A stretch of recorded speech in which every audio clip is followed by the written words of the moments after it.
हूँ मैं, कर रहा हूँ तेरा इंतजार। मैं जाऊंगा तेरे, कर दूंगा तुझको बीमार। रिश्ते में तो हम तुम्हारे दुश्मन होते हैं, नाम है कोरोना। अभी मैं इसके हाथों में हूँ, अभी अपने दोस्त से हाथ मिलाएगा और उसके बाद तेरे मुंह के अंदर मेरा प्यारा सा आशियाना है। जैसे ही तू छींकेगा मुझे आस पास फैल जाना है। लेकिन कोरोना से बचना मुश्किल नहीं, नामुमकिन है।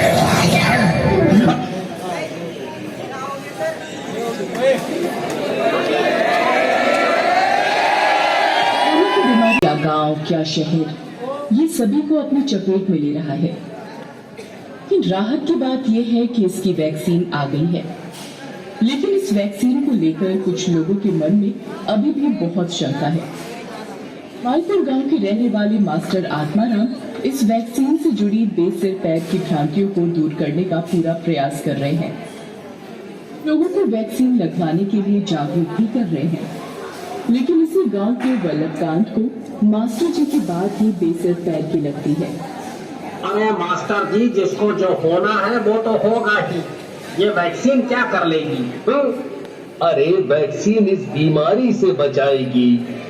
बचाएगी या ये और मुसीबत में फंसाएगी?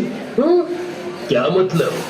मास्टर जी, मैंने तो सुना है कि ये वैक्सीन कोई काम की नहीं है। उल्टा इसे लगाने के बाद लोगों को तरह तरह की बीमारियां हो रही हैं। ये तुम कैसी बातें कर रहे हो वल्लभकांत? हमारे डॉक्टरों ने बहुत रिसर्च के बाद इसे बनाया है। इसका डोज कोरोना के खतरे को कम करेगा। लेकिन वल्लभकांत ने तो मन बना लिया था कि वो मास्टर जी की बात बिल्कुल नहीं मानेगा और वैक्सीन न तो खुद लगाएगा और न ही अपने परिवार के किसी सदस्य को। आत्माराम जी ने वल्लभकांत के पड़ोस में रहने वाले दीपू को भी वैक्सीन के बारे में बताया। वो तुरंत ही वैक्सीन लेने के लिए तैयार हो गया। कुछ दिनों बाद गांव के अस्पताल में कोरोना की वैक्सीन लगने लगी। लगभग सभी लोगों ने वैक्सीन लिया, लेकिन वल्लभकांत उन वैक्सीन लेने वाले लोगों का मजाक उड़ाता रहा। एक शाम जब दीपू वल्लभकांत के घर के बाहर से गुजर रहा था तो उसने उस पर कमेंट मारते हुए कहा, और भाई दीपू कैसा है? पता है मैंने तेरा नाम चेंज कर दिया है और तेरा एक नया नाम रखा है। नाम चेंज? मैं समझा नहीं।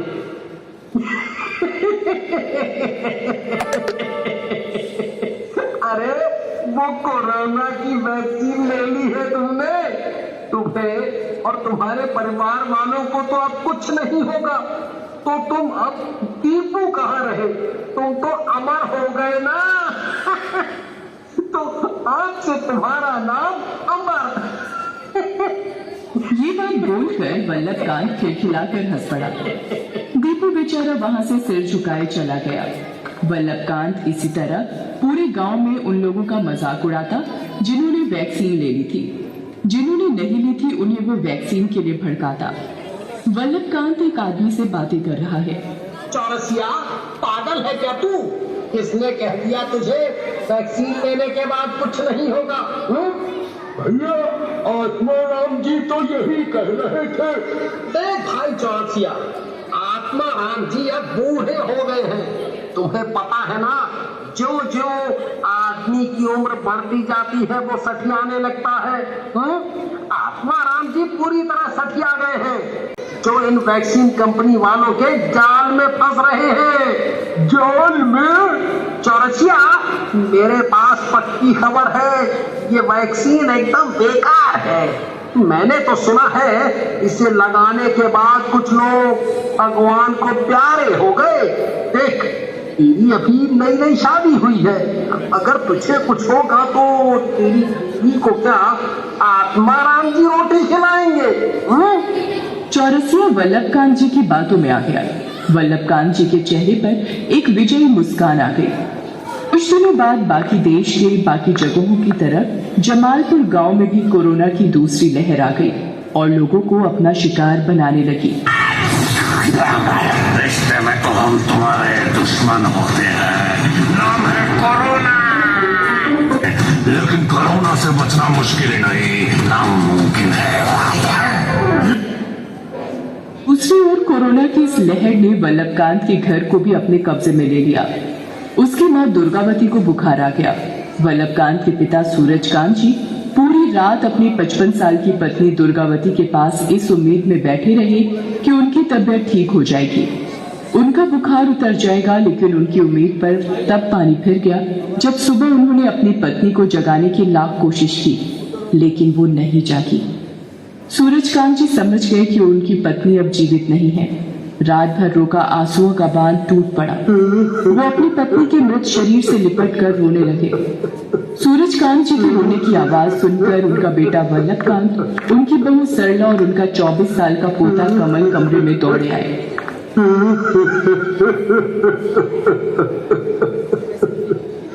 वल्लभ, तुम्हारी बाप नहीं रही, वो हमें छोड़कर चली गई बेटा। वो हमें छोड़कर चली गई।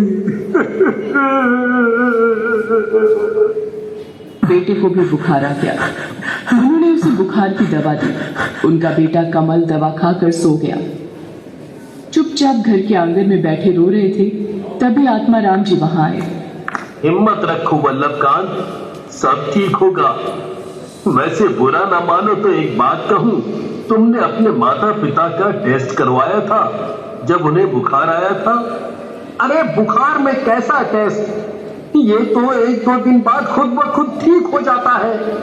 वल्लभकांत, ये मामूली बुखार का समय नहीं है, कोरोना का है। तुम्हें ये बात समझ नहीं आती। आप फिर से कोरोना कोरोना करने चले आए। अब बोलिएगा वैक्सीन भी ले लो। वल्लभकांत, हमें कमल को लेकर तुरंत अस्पताल जाना होगा। इसे ऑक्सीजन की सख्त जरूरत है। अगर सही समय पर ऑक्सीजन नहीं मिला तो कुछ भी हो सकता है। वे लोग कमल को लेकर अस्पताल पहुंचे।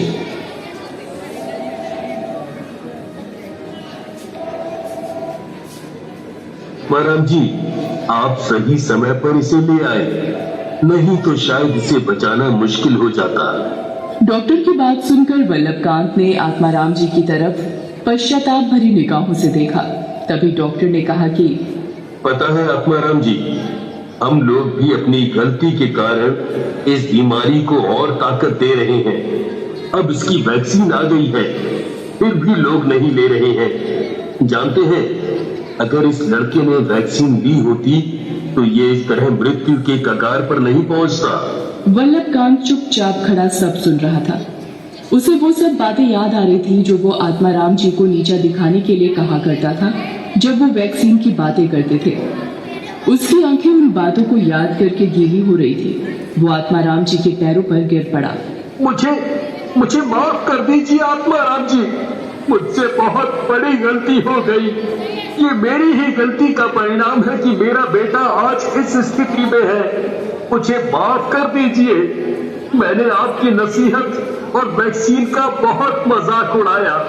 कोई बात नहीं वल्लभकांत, जब जागो तभी सवेरा। दोस्तों, वैक्सीन से रखोगे दूरी तो कोरोना पर जीत की इच्छा रह जाएगी अधूरी। इसलिए वैक्सीन जरूर लगवाएं और कोरोना को हराएं।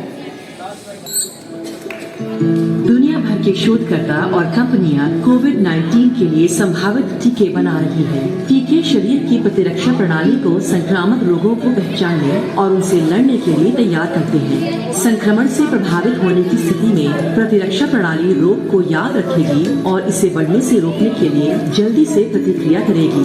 टीके हमें बीमार होने से बचा सकते हैं या बीमारी को कम गंभीर बना सकते हैं। टीके सुरक्षित और प्रभावी हैं, यह सुनिश्चित करने के लिए उन्हें अनुमोदित करने से पहले उनका सावधानी पूर्वक परीक्षण किया जाता है और इस दौरान उचित स्वच्छता का पालन करते रहें। दूसरों से 1.5 मीटर की दूरी बनाए रखें और यदि आप बीमार हैं तो घर पर रहें और परीक्षण करवाएं, टीका उपलब्ध होने के बाद भी।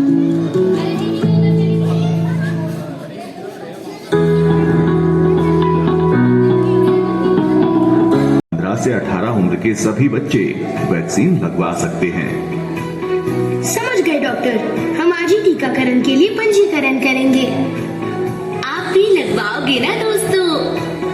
अपनी बारी आने पर वैक्सीन जरूर लगाएं। और ध्यान रखें, जब तक सब सुरक्षित नहीं, कोई सुरक्षित नहीं।